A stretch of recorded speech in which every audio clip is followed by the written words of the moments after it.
2 semaines après le coup d'État contre Mohamed Bazoum à Niamey, le Niger attend une ère nouvelle. Toutefois, une résistance politique émerge et la tension diplomatique s'accroît, les forces régionales refusant de se joindre aux initiatives diplomatiques de l'ONU et de la CEDEAO.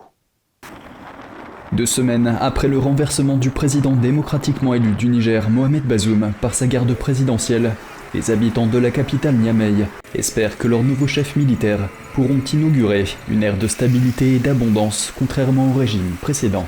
La première chose que nous attendons d'eux est la sécurité et la gestion équitable des ressources. Et nos matières premières doivent être vendues à leur juste valeur pour être réinjectées dans les secteurs sociaux de base, comme l'éducation et la santé. Il faut qu'ils changent la situation un peu de paupérisation de la société.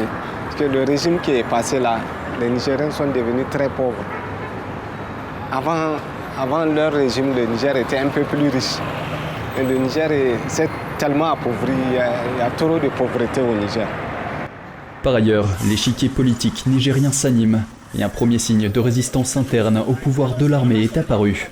Un ancien chef rebelle et politicien a lancé un mouvement d'opposition à la junte.